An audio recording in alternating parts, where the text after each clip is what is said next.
Olá, gente, nós estamos na nossa segunda live, essa live que faz parte do projeto de formação audiovisual indígena UFAI 2025 e tem como proposta, a proposta selecionada pelo edital de formação audiovisual a Lei Paulo Gustavo.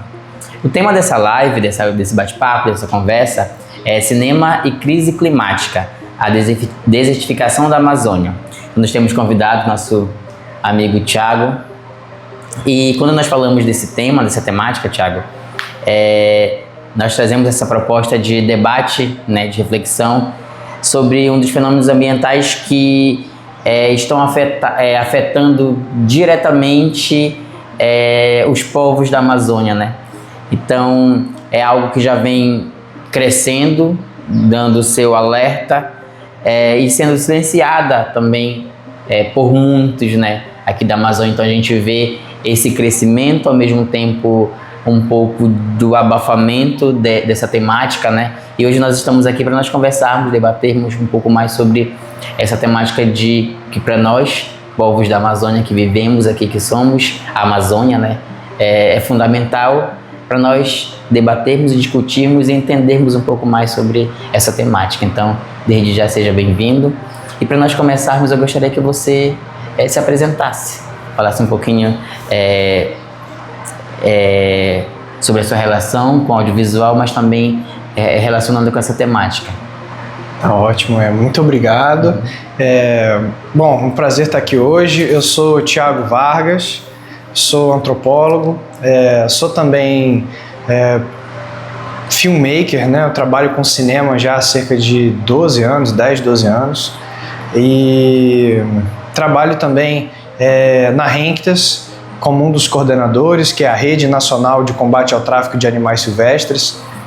Novamente também é mais ou menos esse mesmo período. Iniciei como voluntário e lá atrás, e isso perpassou toda a minha formação. Sempre estive conectado nessa organização não governamental e até hoje trabalho com isso, com a conservação de espécies ameaçadas pelo tráfico de animais, educação ambiental e, obviamente, essa importante conexão com os povos e comunidades tradicionais. E, bom, eu primeiramente gostaria de agradecer a oportunidade, de agradecer a você, Livento, que é essa grande potência aqui da comunicação e da representatividade indígena aqui na região onde a gente se encontra hoje, de Alter do Chão e oeste do Pará. Eu sou muito grato pela oportunidade e, bom, estou à disposição para a gente poder continuar, dar continuidade às perguntas. Então, para nós iniciarmos, obrigado pela presença desde já e pela apresentação. Como você enxerga o papel do cinema e do audiovisual em geral na sensibilização e na mobilização em torno da crise climática, especialmente onde nós moramos, aqui na Amazônia? Certo, bem interessante essa questão, porque hoje a gente vive, para contextualizar, um cenário único, A gente vive um cenário único em relação a todas as outras últimas gerações que viveram uma grande revolução industrial. É importante a gente lembrar, fazer esse parêntese de que é óbvio que toda a sociedade, no seu próprio momento, sempre ela é catastrofista em achar que ela é a última, Esse é um mote universal de todos os seres humanos, desde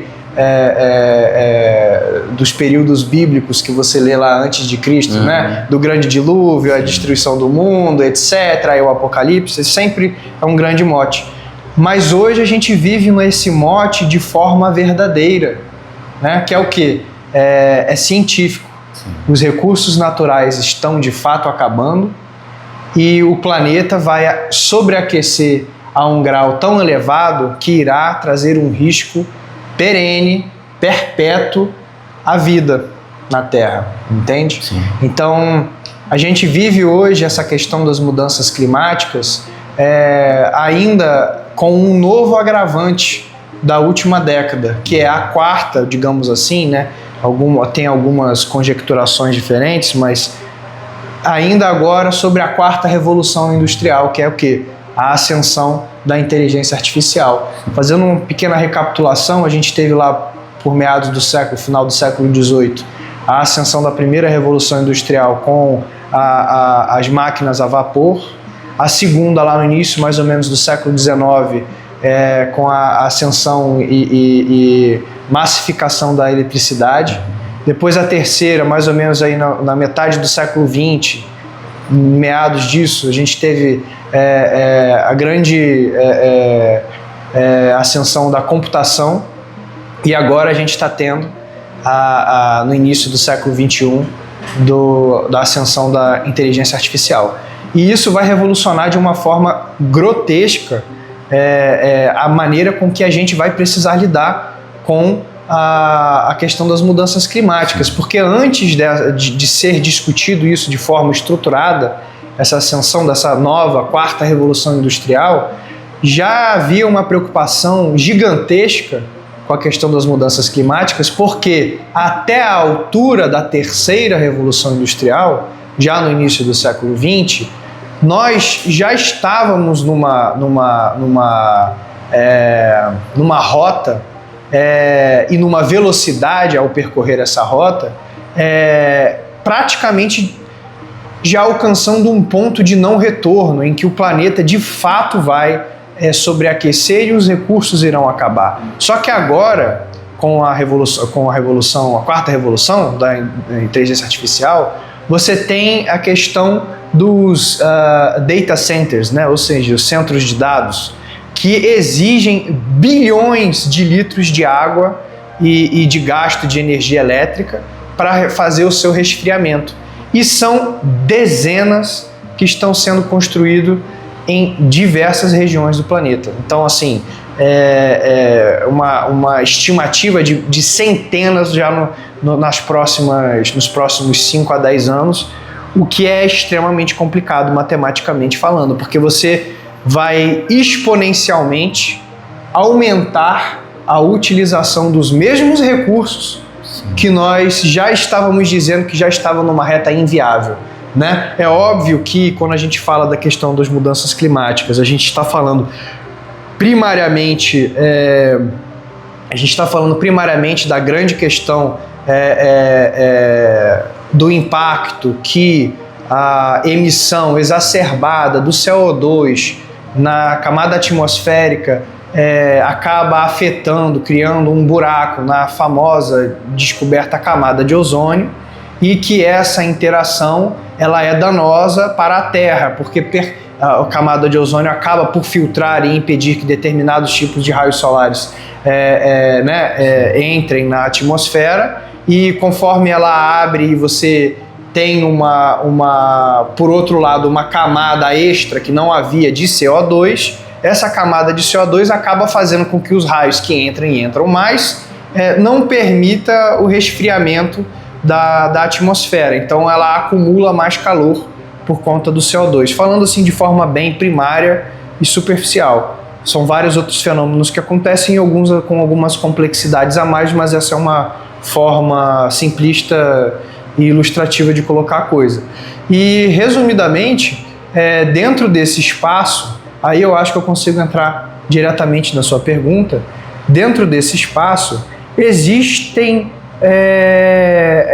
interesses desenvolvimentistas e primariamente econômicos de grandes grupos que vão naturalmente, como em todas as outras gerações passadas também, promover um silenciamento de narrativas, porque esse grande desenvolvimento que está por trás, ele interessa a grupos no poder. Ele interessa também a grupos marginalizados ou periféricos, ou a sociedade em geral, que se destaca, né? A sociedade em geral não são os grupos no poder, embora essa seja o mote da democracia. Na verdade, a gente vive muito mais quase que sistemas oligárquicos do que de fato democráticos, né? Principalmente os países que não vivem democracia direta, né? Mas voltando a essa questão, então a gente tem um ponto importante, que é da importância de massificar o cinema e outros veículos de comunicação, outras ferramentas de denúncia e de empoderamento dessas narrativas que são silenciadas, como uma ferramenta de equalidade, como uma ferramenta de igualdade, como uma ferramenta de equilíbrio, exatamente que favoreça a sociedade em geral e não essas oligarquias, né? E isso, obviamente, se dá como algo extremamente possível hoje por conta da internet, né? Porque pela internet, pelos algoritmos das principais redes sociais, para que o seu conteúdo bombe, para que a sua mensagem alcance um grande público, ou seja, para que a sociedade produza para a própria sociedade, não é mais necessário milhões e bilhões de grandes produções ou de grandes equipes e estruturas, como, por exemplo, a nível nacional, o caso da Rede Globo no Brasil. Você não precisa mais ter uma oligarquia para alcançar a grande massa, basta você ter um conteúdo interessante. Então, essa questão ela é bem significativa, porque todos que vivem na Amazônia, e principalmente os povos e comunidades tradicionais, os povos indígenas, podem e devem, e tem muita gente interessada e precisando ouvir o que vocês têm a dizer. Já pegando um gancho da sua colocação, quando a gente fala dessa temática da desertificação na Amazônia, muitas pessoas ainda pensam, né, tem esse pensamento em que ainda não chegou, né, ainda é tardio, é improvável, né, de chegar, mas nós já estamos vivenciando isso na prática, né, já estamos vivendo isso atualmente. Na sua perspectiva, Thiago, o que significa esse processo e como ele afeta o nosso território aqui na Amazônia, né? Você falou em nível global, em nível nacional, né? Mas para nós que estamos aqui, qual é a sua opinião sobre como ele está afetando a Amazônia? Certo, bacana, muito interessante. Existem vários níveis em que essa discussão ela pode ocorrer. E eu acho que os mais interessantes de eu conseguir trazer para cá um pouquinho de coisas que não são conversadas sempre, né? Uhum. Trazer alguma curiosidade, alguma coisa, novidade, um ponto de vista diferenciado. Então, quando a gente fala de mudanças climáticas, a gente precisa distinguir, né? A gente está falando da crise climática, então a gente vai ter sempre esse mote, né? Vamos falar sobre as mudanças climáticas. É muito importante a gente distinguir isso do aquecimento global. O aquecimento global ele se dá como basicamente o processo em que eu havia falado agora há pouco. No entanto, mudanças climáticas, como o termo já diz, fala sobre mudanças que já ocorrem ou que sempre ocorrem no ecossistema, na biosfera, né? A união de todos os ecossistemas da Terra. Sempre ocorre mudanças de temperatura, mudança das relações ecossistêmicas, por diversas razões diversas, ao longo de milhões e até bilhões de anos. Isso são processos naturais, são mudanças climáticas que ocorrem, como, por exemplo, a gente tem a popularização do filme Era do Gelo, o planeta a cada 10, 15 mil anos, às vezes um período um pouquinho a mais, um período um pouquinho a menos, ele sempre entra numa era glacial. Às vezes essas eras perpassam mais tempo, perpassam menos tempo, mas falando de forma coloquial, mais ou menos isso. Então, essas mudanças climáticas, ou a ocorrência de mudanças climáticas, é um processo para a vida na Terra normal. O anormal pela primeira vez, a nível planetário, isto está sendo induzido por uma espécie e, particularmente, por uma ação antrópica, pela ação do ser humano.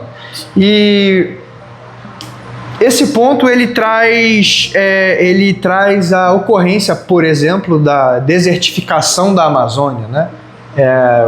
Existe uma referência ilustrativa curiosa para isso, que todo mundo sempre fala, que é o deserto do Saara já foi uma grande floresta, certo? Hoje, a gente vive a possibilidade de, nas próximas décadas, ocorrer uma desertificação tão acelerada da Amazônia, de que isso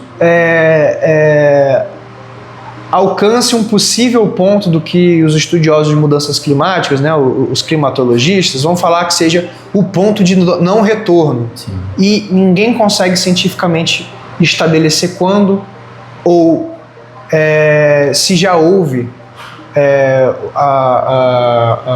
o ponto de se ultrapassar esse limite. E esse limite para o qual não há retorno, né? E essa questão ela traz alguns pontos curiosos. O primeiro é que a Amazônia poderia vir a se tornar um deserto, já se sabe, né? O caso do Saara. Agora, o ser humano, enquanto a soma de sociedades, ele está preparado para viver num num mundo em que a Amazônia é um deserto?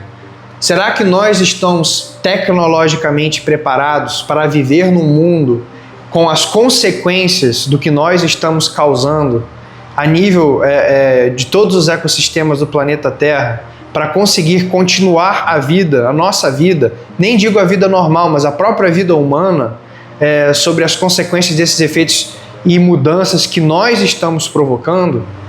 Né? A Amazônia não se tornaria um deserto agora, não haveria desertificação se não fosse essa ação antrópica, né? Eu acho que outra questão que a gente entra claramente nessa grande questão essa aceleração, ela não só se dá pela emissão do CO2, ela se dá também por baixo, que é a nível da própria questão da vegetação. Nós estamos tendo um avanço surreal, né, do desmatamento promovido pelo agronegócio, e isso por exemplo, uma questão, aliás, a principal, para mim que trabalho na Renktas, que a gente trabalha com conservação de espécies ameaçadas, é a principal causa de perda de espécies, exatamente essa, o que? A perda de hábitat, o desmatamento. Então, a gente acaba chegando à questão da desertificação por diversas causas, né? Acaba sendo uma consequência muito difícil de reverter. Sim. E já trazendo toda essa problemática, né? Esse alerta, fazendo um link com a questão das mídias e tudo. Na tua opinião, Thiago, por que a mídia nacional e a mídia internacional ainda trata a crise climática de forma superficial, até mesmo romantiza? Certo, esse é um ponto curioso, né? Existe, acredito que uma grande dificuldade da sociedade em geral de conseguir captar a mensagem, de conseguir realmente entender que o fato é que quando nós ouvimos sobre esse assunto, quando isso é dito, nós estamos de fato e verdadeiramente falando de uma catástrofe. Existem diversas formas de promover essa educação ambiental, e ela tem sido promovida, mas uma grande dificuldade de se passar a grande mensagem por trás, que o modelo atual, ele é insustentável. E não dá mais para ficar assim. Ou seja, continuarmos exatamente como estamos, com campanhas de educação ambiental, com as coisas sendo ditas da forma que estão sendo ditas, mas sem mudanças efetivas a nível sistêmico das economias globais, o resultado será o mesmo. Então, o fato é que o cidadão comum, ele acaba recebendo essa educação ambiental, mas ele também muito distanciado dos processos que de fato poderiam mudar essa sistêmica global. Nós somos cidadãos brasileiros e temos uma consciência muito plena de que a grande maioria dos nossos amigos, colegas, familiares não se preocupa com política. A política ela é a grande ferramenta de transformação da nossa sociedade. Se os cidadãos e cidadãs não se preocupam nem com política, quem dirá sobre uma das coisas que a política poderia mudar, que seria a questão de como nós iremos lidar com a questão das mudanças climáticas, do aquecimento global, ao nível do nosso próprio país. Imagine então em outros que não tenham um nível de desenvolvimento que o Brasil tem. Obviamente, quando a gente fala de nível de desenvolvimento nacional, o Brasil é um país de renda média alta, é o que se diz, né? Não é nem renda alta e nem renda baixa, a nível, né, das Nações Unidas, da identificação e da classificação de renda, mas essa questão ainda assim, ela perpassa muito mais, por exemplo, os países europeus. Você tem lá uma ação e uma cobrança da sociedade muito maior para a União Europeia e a nível nacional de todas as nações que compõem a União Europeia, para que haja essa mudança. E ainda assim, isso já vem com muitas dificuldades, porque existem muitos interesses empresariais por trás de grandes empresas multinacionais de atrasar esse processo de mudança para que isso seja menos prejudicial aos lucros dessas companhias. Até porque, por exemplo,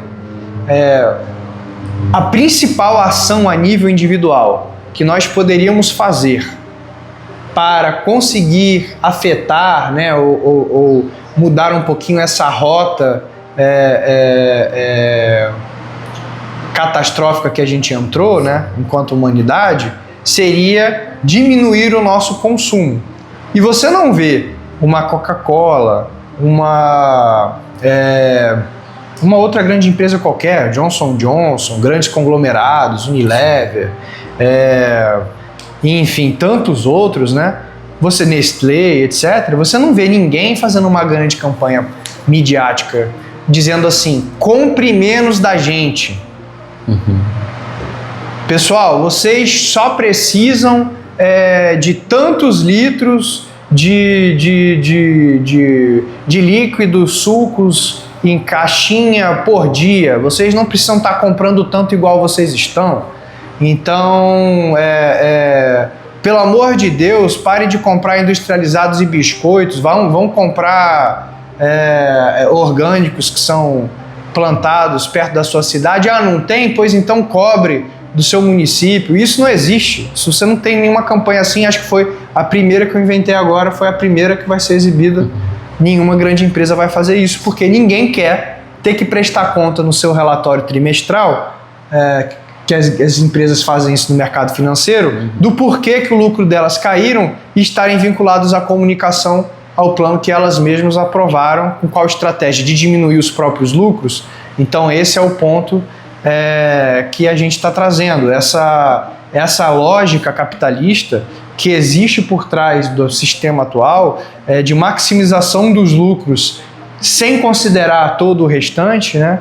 Ela simplesmente é absolutamente inviável, e eu não estou falando isso como uma lógica política ou como se ainda existisse, porque não existe mais essa discussão, essas pseudodicotomias, como por exemplo capitalismo e comunismo. Isso já foi, a qualquer nível de debate um pouquinho mais avançado, isso já foi completamente ultrapassado. Mas a questão é, de fato, que o sistema político-econômico atual que nós vivemos, ele está inviável em termos de recursos naturais, né, e de preservação da natureza. Então,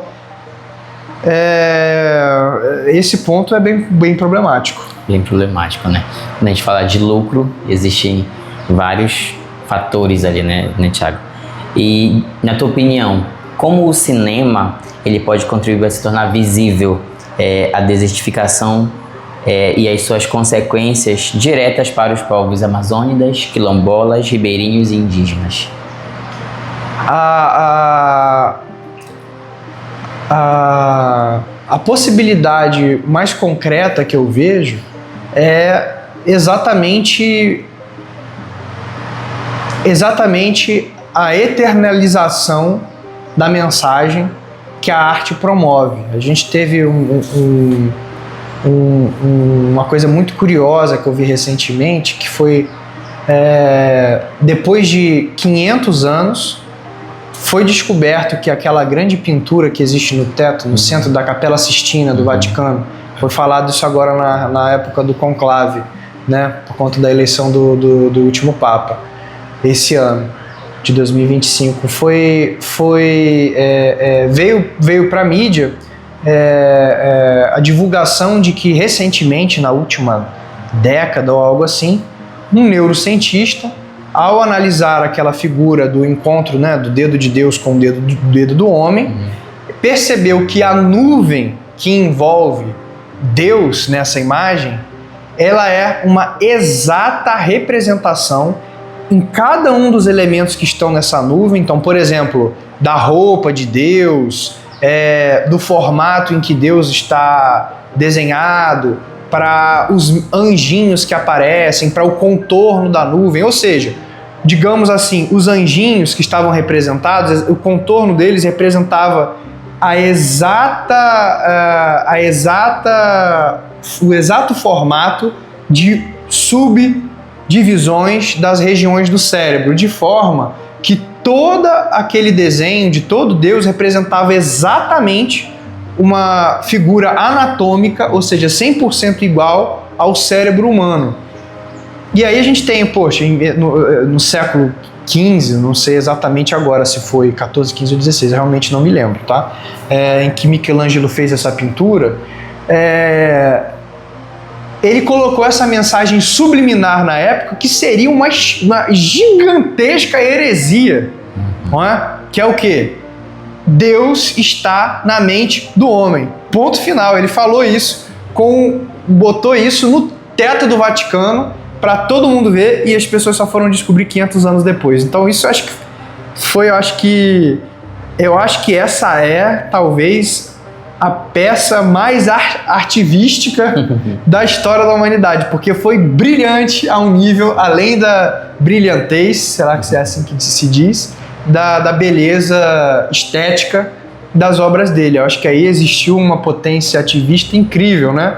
E eu acho que, trazendo isso como esse elemento, nós não precisamos mais ter esse medo de sermos tratados como hereses, porque nós não vamos ser queimados na fogueira.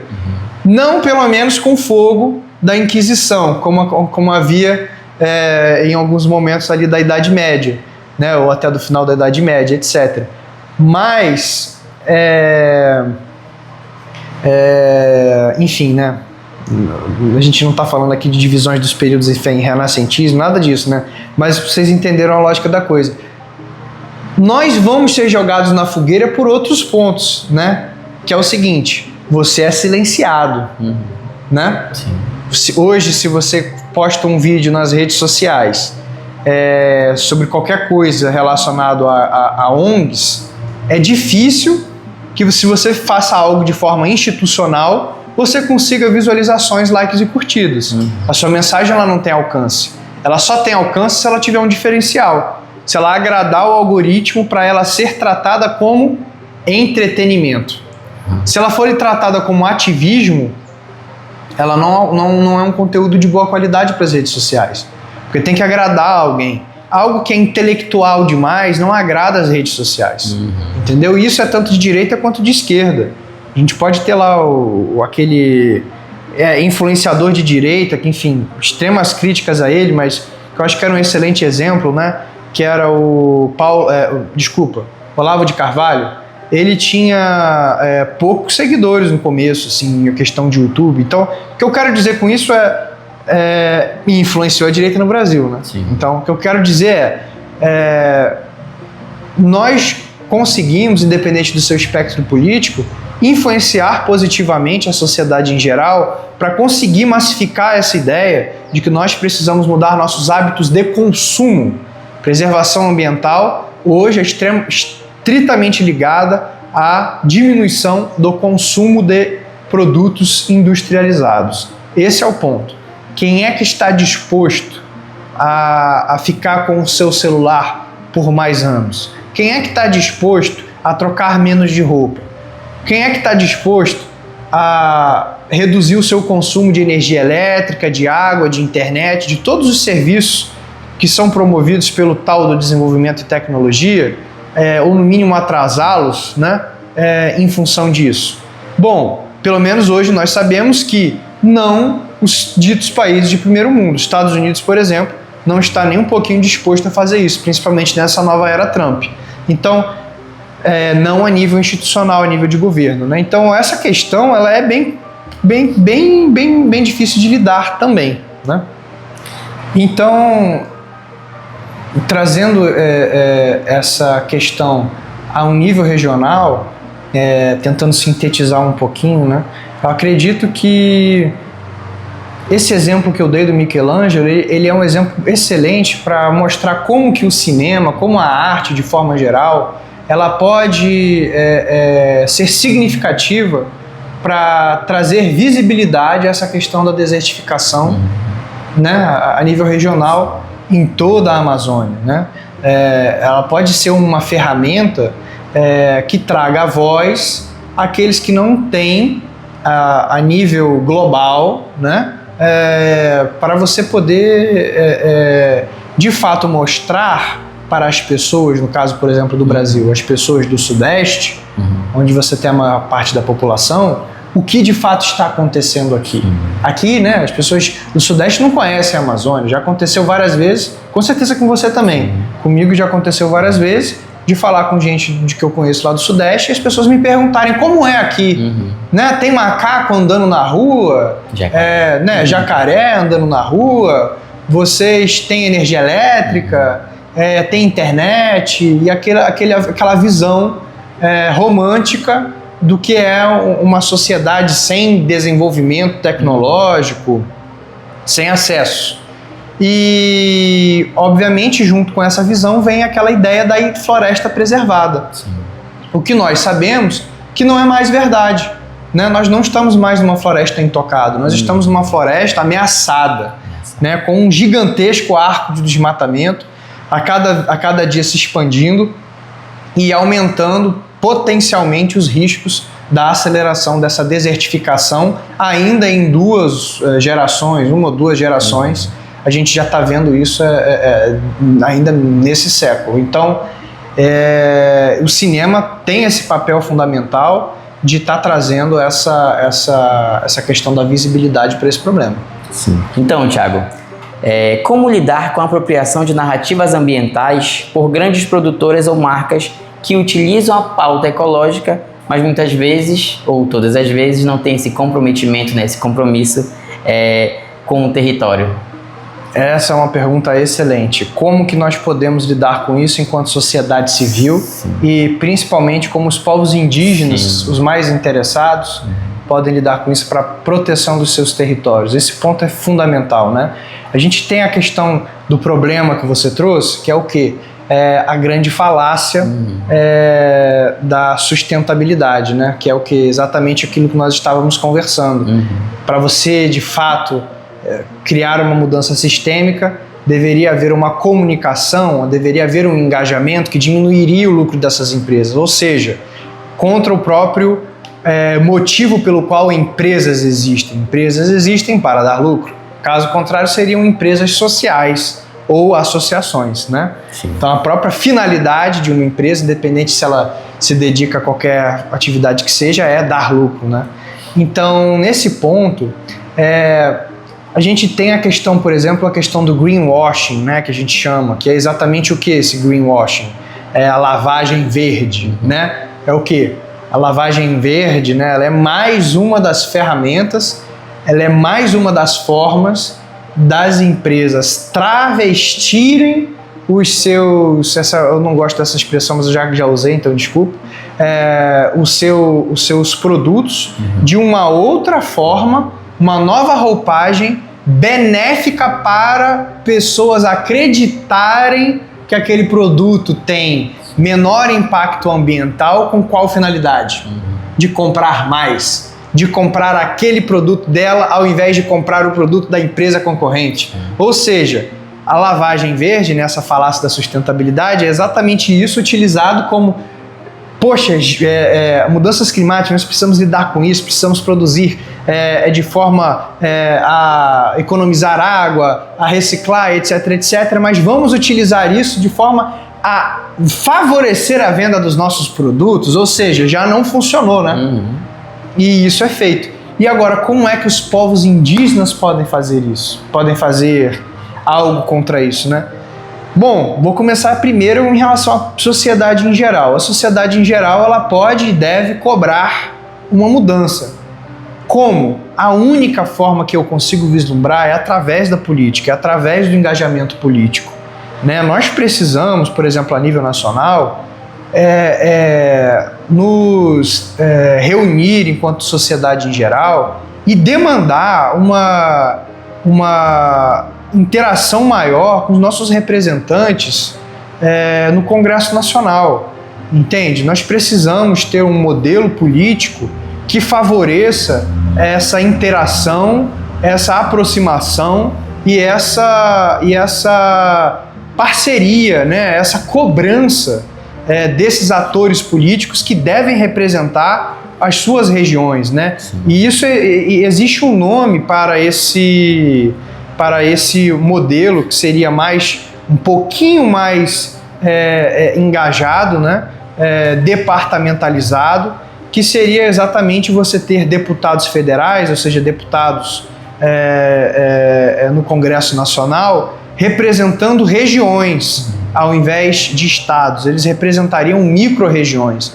Então isso é fundamental. Eu acho que essa é uma das reformas que nós deveríamos estar buscando urgentemente enquanto sociedade, né?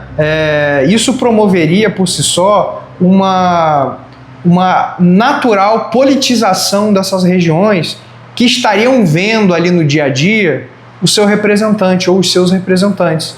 Diferente do que ocorre hoje, né? Que você elege 8 por estado, aqui no Pará acho que são 8 agora, acho que passou para 12 com essa nova reforma, se não me engano, mas resumindo a questão, 8 pessoas que você nunca mais vai ver na sua vida e que são as que defendem os principais interesses seus e do país no Congresso Nacional e que você nunca mais vai ver. Ou seja, eles nunca mais vão se sentir cobrados por você, nunca mais você vai cobrá-los e só daqui a 4 anos, nas próximas eleições, que a existência deles vai fazer qualquer sentido para você.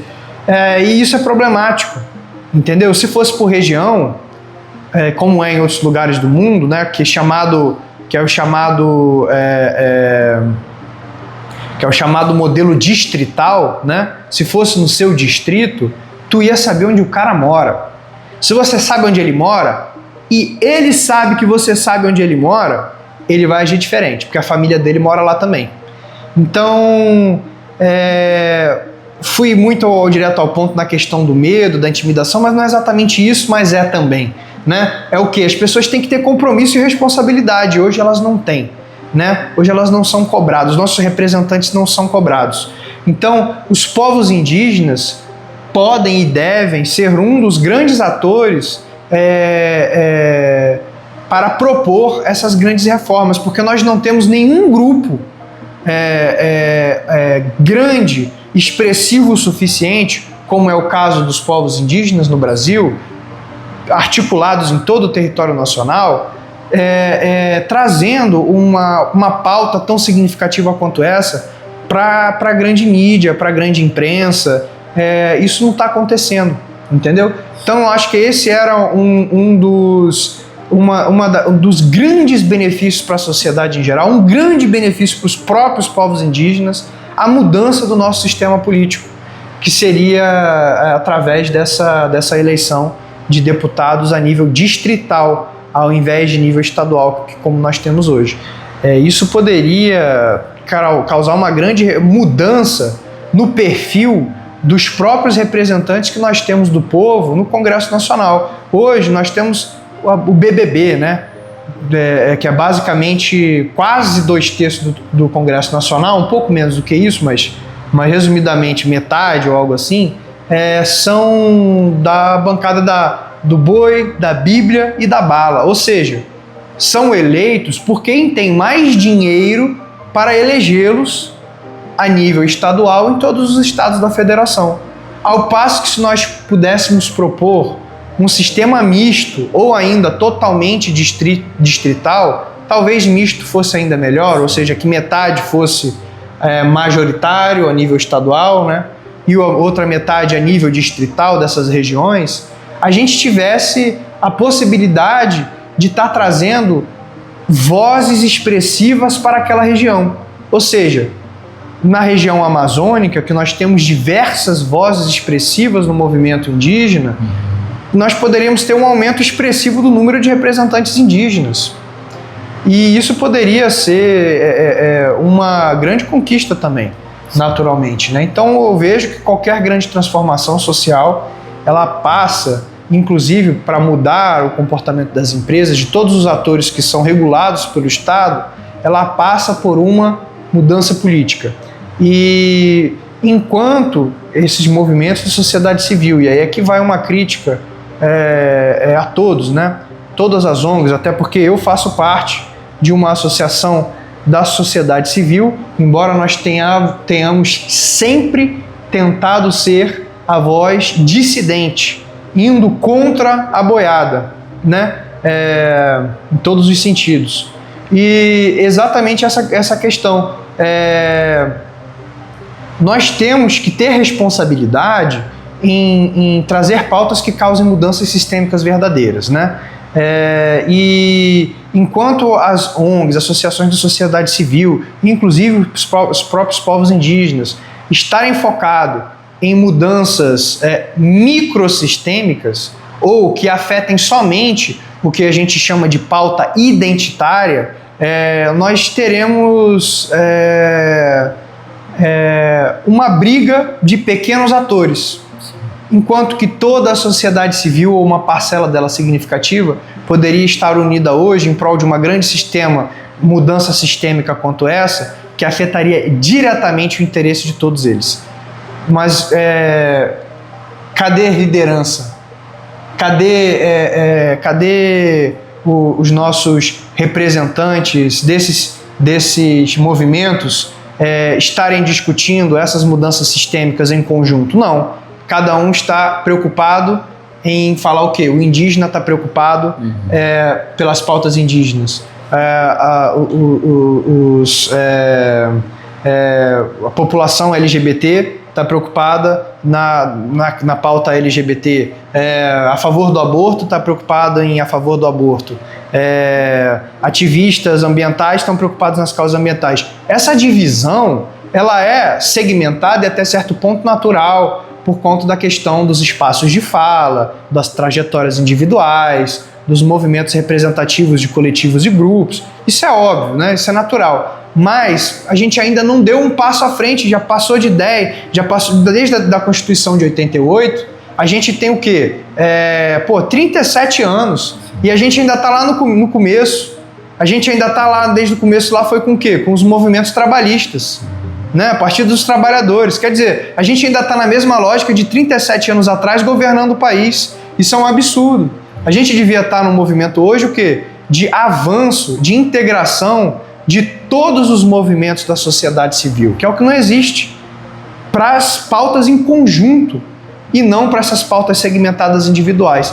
E enquanto continuar com essa lógica de PT, essa lógica de Partido dos Trabalhadores, essa lógica de meu pirão primeiro, essa lógica de eu sou indígena, eu quero defender e eu vou defender demarcação de terra indígena, eu sou LGBT, eu vou defender legalização do casamento gay, etc, etc.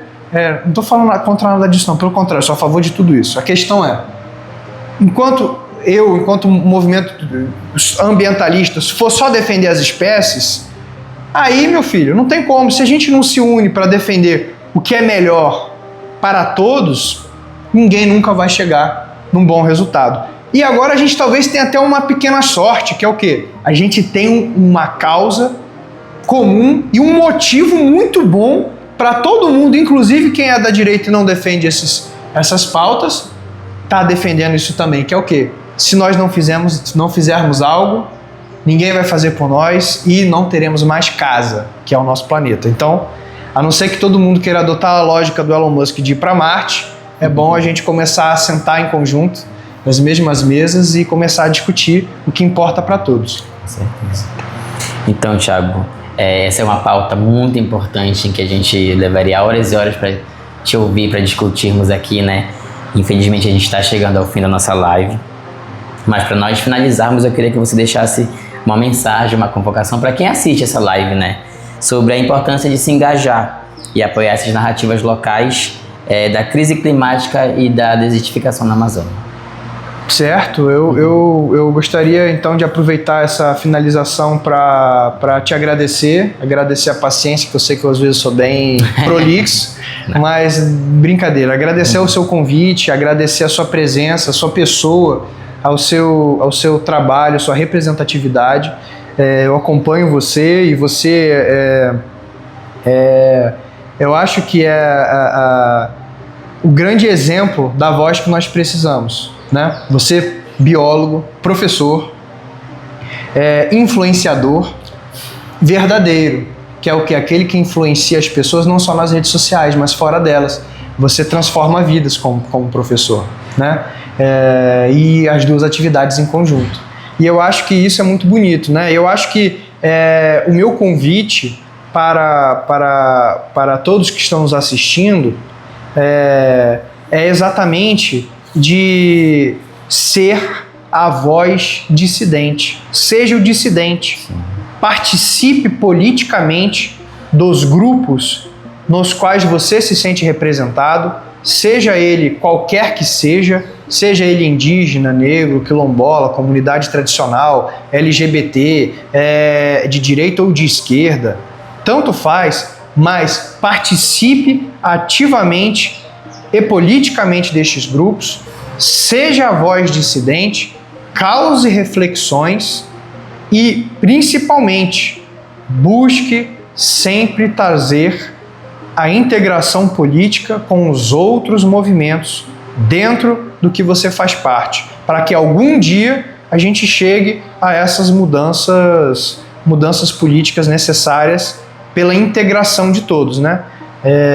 Até lá, nós não vamos conseguir, essa é a verdade. Falo isso porque eu trabalho há 10 anos numa associação privada, como todas essas outras de movimentos do terceiro setor são, e nós não vamos conseguir sozinhos. Desde já, muito obrigado pelo convite, pela presença, né, por trazer essa gama de conhecimento para nossa live, para o nosso bate-papo. E frisar também que essa live ela faz parte do projeto de audiovisual indígena, o FAI 2025, e tem como proposta, a proposta foi selecionada pelo edital de formação audiovisual, a lei Paulo Gustavo. Thiago, desde já muito obrigado. Nos vemos na terceira live, no terceiro bate-papo, que tem como tema Cinema feito por indígenas e protagonismo de mulheres indígenas no audiovisual. Te espero na terceira live.